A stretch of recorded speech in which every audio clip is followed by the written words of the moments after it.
Hey guys, Iconic Draken here. This is gonna be a new channel for me. Just quick introduction. Gonna be a gaming channel. Gonna have gaming content, maybe some anime content. I'm splitting my hobbies away from my main channel. My main channel is TZ Moto, where I do moto vlogs and whatnot. But that's for another day. But this is gonna be my first kind of analysis, reaction video on Death Stranding, the new trailer from the Game Awards. So, um, basically, I've seen this trailer quite a few times. I absolutely love Hideo Kojima's work. I'm a huge fan of Metal Gear. You can kind of see a Metal Gear poster in the back on my wall. Um, but I was so happy to see him break away from Konami. I better go back here, pause it. It's so nice to see him break away from Konami because obviously he wanted to pursue other work and maybe his ideas weren't realized, weren't allowed. They wanted him to continue the Metal Gear franchise when he did not want to, which I don't blame him for that. I mean, he's put out blockbuster after blockbuster video game, in my opinion. So, and he wanted to go, venture somewhere else. And I don't know what happened with him and Konami, but I think it's only for the better. It sucks to see Metal Gear in the hands of people that are, don't really know what they're doing with it, but that's another story for another day. I'm here to talk about this trailer. So thanks for stopping by, and here we go. So right off the bat, very very visual, life and death going on here. The plants are dying as they. It almost looks like rapid growth and then rapid death as soon as they approach Norman. Norman Reedus, his character, is lying here after an accident. You can see he's badly wounded, bleeding at the feet, and knocked out from whatever happened here. Not sure what that thing is around his chest there. Looks like a possible audio translator, audio recorder, something,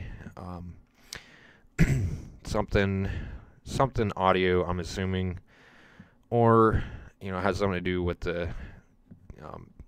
the gear that he's wearing, because he does have kind of like some gear set up on his back, but it's missing. A bracket on his back, but it's missing. And you see the dream catcher. Also, I want to note, this is not everything that I have personally seen.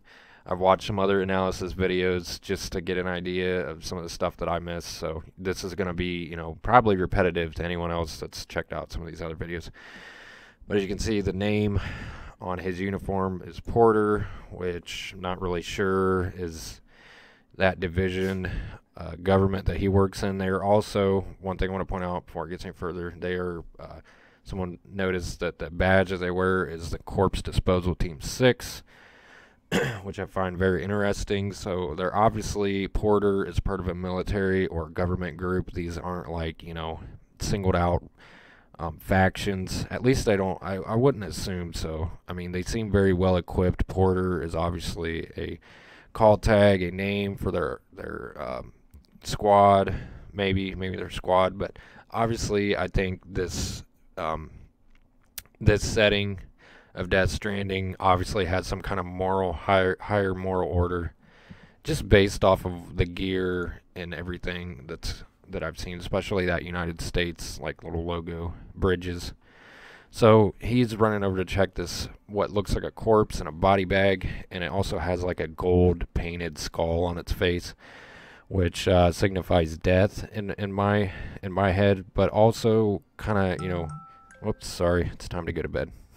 That's my phone. But also, like, I don't know, could also be like in Kojima's weird, not weird, I mean, Kojima's mindset is amazing, but in like the weird realm that Kojima thinks, I don't know, maybe this gold shit was painted on this body bags as a deterrent. Maybe it's something to detract away from some of these beings, because later you will see it just crumble away into like dust, like fairy dust. So obviously something that was painted on after the fact on this body bag. So pans over here, there's like a vehicle, what looks like a vehicle accident, flipped over, and it looks like a Mars vehicle or something, very futuristic. And one of the things people talked about is, well, we don't think they're on Earth. This is a spacey sci-fi game, and don't get me wrong, it is definitely a spacey sci-fi game, among other things. But these, as you can see, if it's going by logic, and Kojima really is based in realism on a lot of stuff. So the fact that they don't need rebreathers or any type of oxygen, any mass or anything, they're just they don't have helmets. It either signifies that they're on Earth after the supposed second explosion, or on an Earth-like planet that has oxygen. That's just the way I take it. So, pans over to this guy's trapped, bleeding profusely. He can't get out. Now, one thing that I did notice right away was this guy's face. Right now, he's super young. Looks like he's mid-20s. And this flapper thing I noticed right away kind of pulsates light, which I immediately thought of heartbeat. Like, it just reminded me of like a heartbeat monitor. So I'm not going to play the audio. Well, I guess I could play a little bit of the audio. So he says shit, they're here, and it's obviously has, he was informed of this by this pulsating light. So obviously, and we'll get into that a little bit later, it detects these supernatural beings, aliens, whatever they are. But as you can see, he starts rapid aging right here. So the life force is being drained out of him. It's not a matter of him being trapped under the car. No. I mean, there's nothing else really going on here besides this light thing flashing, and he says, oh, they're here. Because you don't see one of these beings visually here sucking the life out of him, which it's obviously what's happening. Something is sucking the life out of them, and it has something to do with these supernatural aliens or whatever interdimensional beings. Excuse me, I have not talked this long in forever. But on with the video. So he yells at Norman. Norman's character's name is Sam. We figured that out. Sam's still over there with the dead body, which he tells him to shut up and don't even breathe. So they hold their hands over their mouth as to not breathe, which signifies to me that whatever these beings are, they're looking for, organic organisms, living and breathing organisms. They take life away from living organisms for energy, or just, out of straight hatred. I think it's the latter. I mean, it's kind of hard to tell this early with this amount of lack of detail about what the game is truly about. But when I see them cover their mouths, what that signifies to me is that they're pretending that they are not a living organism, that there's no life in them. They're an inanimate object. As to like kind of hide from these interdimensional beings or aliens or whatever the fuck they are. And obviously not breathing kind of halted their advance. Yeah, they're here. You can see the handprints. But, they obviously they can't, sense these people here. Which is very odd. And one of the other reasons why I think it's kind of interdimensional, as you can see, like their handprints turned into oil. Interdimensional, the best way I can describe it is, so we live in the third dimension, and if you believe in other dimensions, there's 1, 2, 3, 4, 5, 6, 7, whatever, infinite maybe. So it is virtually impossible for the fourth dimension to interact with the third dimension, and vice versa. Carl Sagan explained this pretty good, which is where I learned some of this stuff. I'm not some major in dimensional whatever theories or anything, but this is just what I'm taking from it. So they, like Norman and his characters, or the Ludens, whatever you want to call them, cannot visually see these higher dimensional beings. If they are interdimensional beings, they could be aliens. Nobody knows yet, but I'm going on the basis that this is blending reality, like dimensions and whatnot. So it's hard for them to see these creatures because they are from the fourth dimension, basically, or even higher. They could be even higher. And these creatures cannot interact that well with Norman and whatever, these Ludens, because they're from the fourth dimension, and it's hard for them to interact with the third dimension, physically, pretty much. So that's why there's like a gap. They know each other are there, but they can't really observe what's going on unless if a certain something's happening, I guess. Like they're searching for life.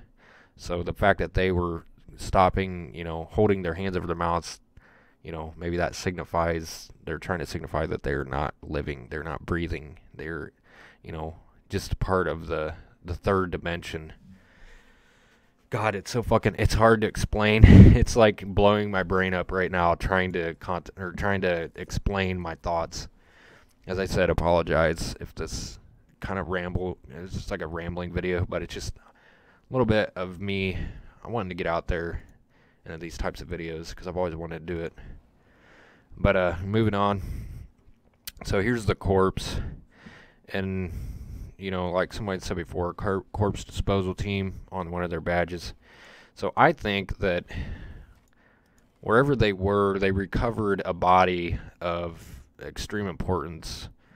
And as you can see, there's that gold skull that was painted on there, just kind of like fizzling away.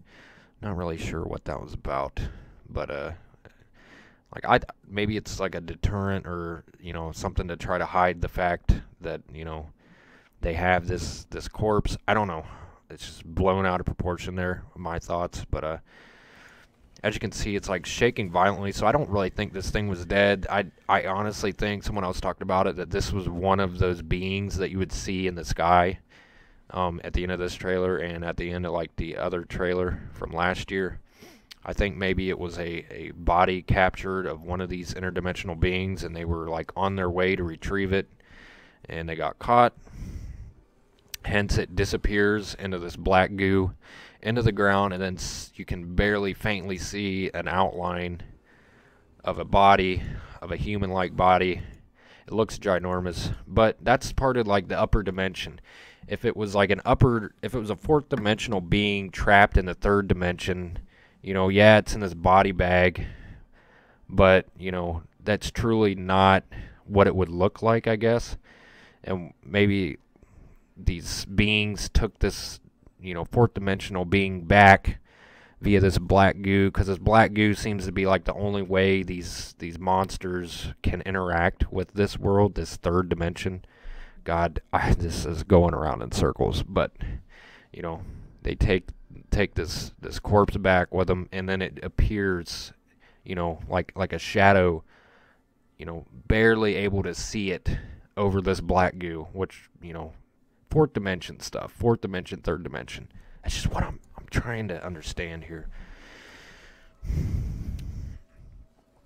And now you can see there's all this black goo where that body was, and now it's kind of hard to tell what's going on here, like as to why it decided to go straight for this guy that was trapped. Something to do with this black goo. I'm telling you, this black goo is like dark matter or something. It's like something that can bridge the gap in between the dimensions, and it's like the only way some of these beings can interact and search out life and take it, I guess, is what I'm trying to say. Because they're trying to take him away, and he shoots him as to save him from a death worse than death. This guy appears out of nowhere via, I'm guessing, umbilical cords, which looks like Mads Mikkelsen's character, people pointed out. What I also want to point out is his light on his back. Similar gear to what they're wearing, but it's hard to tell if this is a good guy or a bad guy.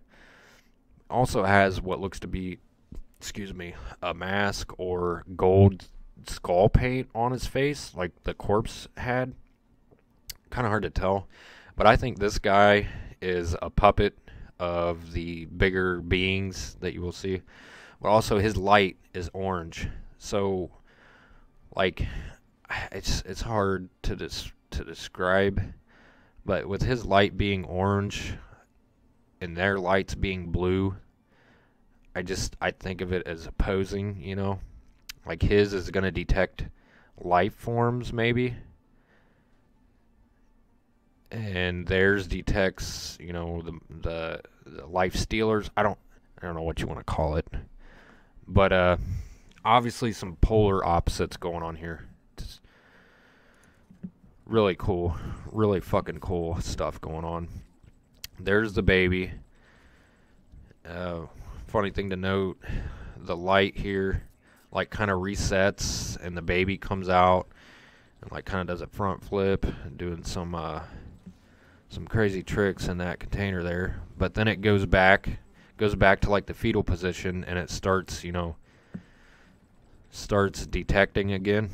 So obviously these babies are being used, what I think, since, you know, this is just what I've always been grown up and told about spiritual stuff. You know, kids, babies, young kids can see and experience stuff that we don't normally see. So like maybe their brains are still developing, and you know, their brains go 100 miles a minute, and they kind of look off into space, and you think they see stuff that we don't see. So I think that's where Kojima was going here. These babies are hooked up to this mechanism that maybe these babies see these interdimensional beings, and that's, you know, that's what these machines do that they're wearing. You know, these babies can visually see these beings, and that's what these lights are looking at, because it's what the babies are seeing. And when they get scared, probably, you know, because they see these beings, and that's what that signifies the heartbeat to me, with these things flashing real fast, because obviously when they're flashing real fast, these beings are super close. So obviously the baby's looking around, it doesn't see where the thing went, and actually it's going to grab him. He was shooting at air, and he disconnects the baby. This is what I find really weird. He disconnects the baby from him and throws it down almost as to discard it, and Norman kind of looks at him disgusted in a way. And another thing to note here is everything is filling up with this black oily goo. So he tries to kill himself and fails. The invincible umbilical cords grab him. You know, they got his foot. And he tried to kill himself. He didn't. So now that the black goo is like enveloped everything, now like anti-gravity starts happening. And it's all like, it's all being visually manipulated, but I don't feel like that's what's really going on. I think that these beings are God, it's hard to explain. They're manipulating the third dimension. I really want to base this game off interdimensional beings, just based off seeing this. What I don't understand is why they aren't interacting with Norman's character here. But one thing to note is not only is this thing ginormous, and God, does it look wicked, but its hands are gone, and their umbilical cords, which are going down to the earth or whatever they are on here, whatever planet, realm, whatever you want to call it. So that's been manipulating, you know, what's going on. I don't know if this is like the main villain, one of them. I'm sure there's many more than one villain in this game. But so this guy gets sucked up into this thing's head, and he collapses down on this guy, and then it explodes. It explodes in what is similar to the Big Bang. A lot of symbolism to the Big Bang and explosions here. And it's weird because Norman turns away and doesn't look, as if you would do that, you would be erased, or something bad would happen. So now he's like floating in an ocean, which the way I take it as, you know, the explosion that happened, you know, shocked him. So like he's knocked out again and he's dreaming. I think this is him dreaming. He doesn't have his gear on. The handprints, that's the other thing. Handprints were on his chest there. You can see him kind of forming. Little tiny handprints.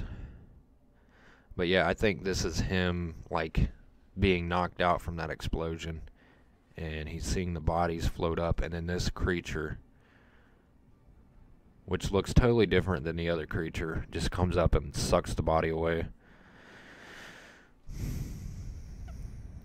And one other guy noted that the dolphins and the fish are swimming upside down, yet, you know, Norman's sitting here.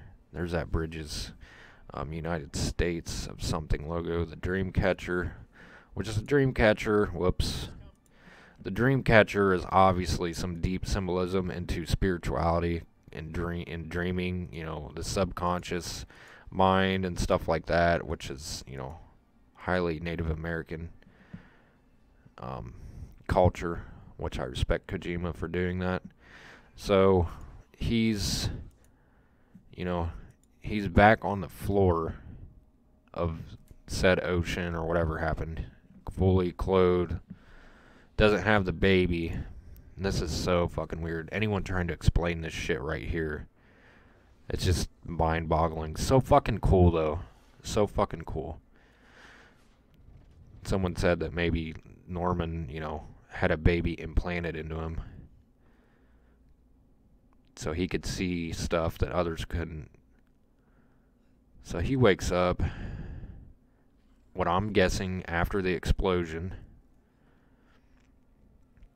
You know, that whole thing with the ocean was him dreaming, or maybe one of these beings influencing his thoughts.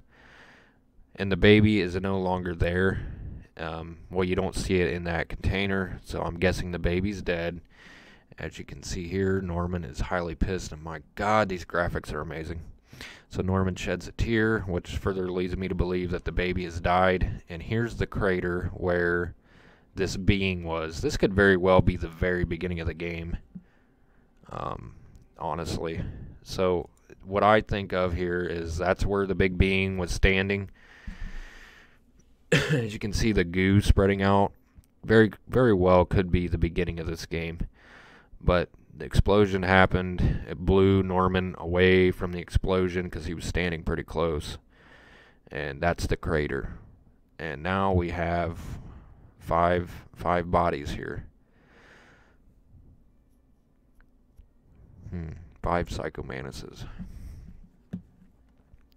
And you can see the umbilical cords reaching down. But yeah, just some rough thoughts. I am so excited for this game. I'm so happy for Kojima to be doing something fresh and new that he wants to do. I mean, Kojima is Hollywood gaming at its finest. So yeah, guys, thanks for checking the video out. I hope you enjoyed it. Hope it wasn't too long. Subscribe for more. I plan on having a lot more videos just like this in the future. Drop a like, drop a comment. If there's anything that I did not mention that you saw, please drop a comment, and share this video if you want. Yeah, have a good weekend, guys. This is Iconic Draken, new channel, signing out. Peace.